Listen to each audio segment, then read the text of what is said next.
ಇವರಂತ ಮುಖ್ಯ ಶಿಕ್ಷಕಿಯಾಗಿ 2022ನೇ ಇಸ್ವಿ ಮೇ ತಿಂಗಳಲ್ಲಿ ಇಲ್ಲಿಗೆ ಸೇರ್ಪಡೆಗೊಂಡೆ. ಈ ಶಾಲೆಯ ಅಭಿವೃದ್ಧಿಯಲ್ಲಿ ಏನಾದರೂ ಶ್ರಮಿಸಬೇಕನ್ನುವ ಆಸೆ ಆಕಾಂಕ್ಷೆ ಇದ್ದವನು ಇದೇ ಶಾಲೆಯ ಹಳೆ ವಿದ್ಯಾರ್ಥಿಯಾಗಿದ್ದು ಈ ಶಾಲೆಗೆ ಮುಖ್ಯ ಶಿಕ್ಷಕಿಯಾಗಿ ಬಂದ ಮೇಲೆ ನನ್ನ ಪ್ರಯತ್ನ ಮಾಡುತ್ತಲೇ ಬಂದೆ. ತುಂಬ ಕಡಿಮೆ ಮಕ್ಕಳಿದ್ದ ಈ ಶಾಲೆ 74 ಮಕ್ಕಳಿದ್ದ ಶಾಲೆ ಇವತ್ತು 185 ವಿದ್ಯಾರ್ಥಿಗಳು ಕಲೀಲಿಕ್ಕೆ ಸಹಕಾರ ನೀಡಿದ್ದೇನೆ.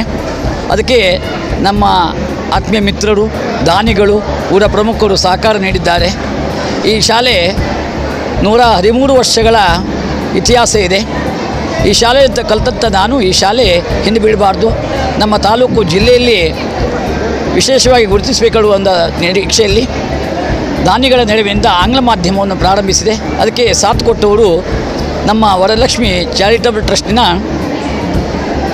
ಪ್ರಧಾನ ಟ್ರಸ್ಟಿಗಳಾದಂಥ ಶ್ರೀಯುತ ಗೋವಿಂದ ಬಾಬು ಪೂಜಾರಿ ಅವರು ಈಗಾಗಲೇ ದತ್ತು ಸ್ವೀಕಾರ ಮಾಡಿ 2 ವರ್ಷಗಳಿಂದ ಶಾಲೆಗೆ ಬೇಕಾದಂಥ ಉಚಿತ ವಾಹನ, ಡ್ರೈವರ್, ಗೌರವ ಶಿಕ್ಷಕರು, ಮಕ್ಕಳಿಗೆ ಬೇಕಾದಂಥ ಎಲ್ಲ ಸವಲತ್ತುಗಳು, ಟ್ರ್ಯಾಕ್ ಶೂಟ್, ಪಠ್ಯ ಪುಸ್ತಕ, ನೋಟ್ ಪುಸ್ತಕವನ್ನು ಉಚಿತ ಕೊಡ್ತಾ ಬಂದು ಈ ಶಾಲೆ ಅಭಿವೃದ್ಧಿ ಆಗ್ತಾಯಿದೆ.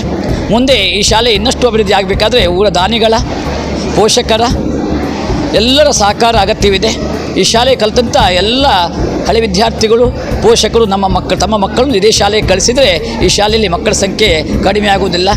ಆ ನಿಟ್ಟಿನಲ್ಲಿ ಈ ಶಾಲೆ ಇನ್ನಷ್ಟು ಅಭಿವೃದ್ಧಿ ಆಗಬೇಕನ್ನುವ ಒಂದು ಆಸೆ ಆಕಾಂಕ್ಷೆ ಹೊತ್ತವನು ನಾನು. ಹಳೆ ವಿದ್ಯಾರ್ಥಿಯಾಗಿ ಈ ಶಾಲೆಯಲ್ಲಿ ಹಿಂದೆ ಕಲಿತವನು ಇವತ್ತು ನಿವೃತ್ತಿ ಆಗ್ತಾಯಿದ್ದೇನೆ. ತುಂಬ ಸಂತೋಷವಾಗ್ತಿದೆ. ಶಾಲೆಯಲ್ಲಿ ಅಭಿವೃದ್ಧಿಗೆ ಶ್ರಮಿಸಿದ್ದೇನೆ. ಇನ್ನು ಮುಂದೆ ಈ ಶಾಲೆ ಅಭಿವೃದ್ಧಿ ಆಗಲಿಕ್ಕೆ ನನ್ನ ಸಹಕಾರ ಸದಾ ಇದೆ. ಊರಿನವರ, ದಾನಿಗಳ, STMCಯವರ ಎಲ್ಲರ ಸಹಕಾರವನ್ನು ಈ ಶಾಲೆಗೆ ನಿರೀಕ್ಷಿಸ್ತಾ ಇದ್ದೇನೆ. ಈ ಶಾಲೆ ಇನ್ನಷ್ಟು ಉತ್ತರೋತ್ತರ ಅಭಿವೃದ್ಧಿ ಆಗಲಿ ಅಂತೇಳಿ ಭಗವಂತನಲ್ಲಿ ಪ್ರಾರ್ಥಿಸಿ ನಾನು ಶುಭ ಹಾರೈಸ್ತಾ ಇದ್ದೇನೆ. ಈ ಶಾಲೆ ಇನ್ನಷ್ಟು ಅಭಿವೃದ್ಧಿ ಆಗಲಿ, ಶಾಲೆ ತಾಲೂಕು, ಜಿಲ್ಲೆಯಲ್ಲಿ, ರಾಜ್ಯದಲ್ಲಿ ಹೆಸರುಗೊಳಿಸುವಂತಾಗಲಿ ಅಂತ ನನ್ನ ಮನದಾಳದ ಮಾತನ್ನು ಹೇಳ್ತಾ ಇದ್ದೇನೆ. ಜೈ ಹಿಂದ್, ಜೈ ಕರ್ನಾಟಕ. ಒಂದು ಹೇಳಿದ್ರೆ ತುಂಬ ಶ್ರಮಪಟ್ಟು ಕೆಲಸ ಮಾಡಿದ್ದು ಸಹಿತ ಕೆಲವೊಮ್ಮೆ ಯಾರಿಂದಲೂ ಅಪವಾದ ಬಂದಾಗ ತುಂಬ ನೋವಾಗ್ತಿತ್ತು. ಸೀನೇನಪ್ಪ ಅಂದರೆ ಉಳಿದವರು, ನಮ್ಮ ಊರಿನವರು, ನಮ್ಮ ಶಿಕ್ಷಕರು ಒಂದವರು, ಸರ್ ನೀವು ಮಾಡ್ತಾಯಿದ್ದೀರಿ, ಮುಂದುವರಿಸಿ, ಇದಕ್ಕೆ ನಮ್ಮೆಲ್ಲರ ಬೆಂಬಲ ಇದೆ, ನಾವೆಲ್ಲ ನಿಮ್ಮೊಟ್ಟಿಗಿದ್ದೇವೆ.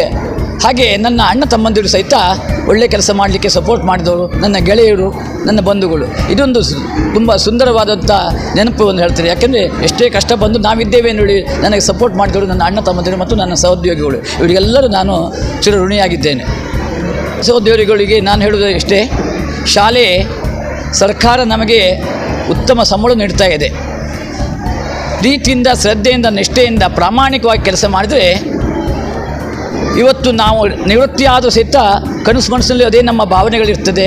ಉತ್ತಮ ಕೆಲಸ ಮಾಡ್ತೆಂಬ ಒಂದು ತೃಪ್ತಿ ಇರ್ತದೆ. ಆ ತೃಪ್ತಿ ಸಿಗಬೇಕಾದ್ರೆ ನಿವೃತ್ತಿ ಆದಮೇಲಲ್ಲ, ವೃತ್ತಿಯಲ್ಲಿರುವಾಗೆ ಪ್ರಾಮಾಣಿಕ ಕೆಲಸ ಮಾಡಬೇಕು, ಸಮಯ ಪ್ರಜ್ಞೆ ನಮ್ಮಲ್ಲಿರಬೇಕು. ಎಲ್ಲ ವಿದ್ಯಾರ್ಥಿಗಳನ್ನು ಯಾವ ಜಾತಿ, ಮತ, ಭೇದ ಇಲ್ಲದೆ ನಾವು ಒಂದೇ ಎನ್ನುವ ರೀತಿಯಲ್ಲಿ ಅವರನ್ನು ಪ್ರೀತಿಯಿಂದ ಬೆಳೆಸಿದರೆ ಒಂದಲ್ಲ ಒಂದಿನ ಆ ಮಕ್ಕಳು ನಮ್ಮನ್ನು ಗುರುತಿಸ್ತಾರೆ. ಅದೇ ದೊಡ್ಡ ಗೌರವ, ಅದೇ ದೊಡ್ಡ ನಮ್ಮ ಅಭಿನಂದನೆ ಎಣಿಸ್ಕೊಳ್ತೇನೆ. ಆ ನಿಟ್ಟಿನಲ್ಲಿ ಶ್ರಮಿಸಿ ಅನ್ನುವ ಕಿವಿ ಮಾತನ್ನು ಅವರಿಗೆ ಹೇಳ್ತಾ ಇದ್ದೇನೆ.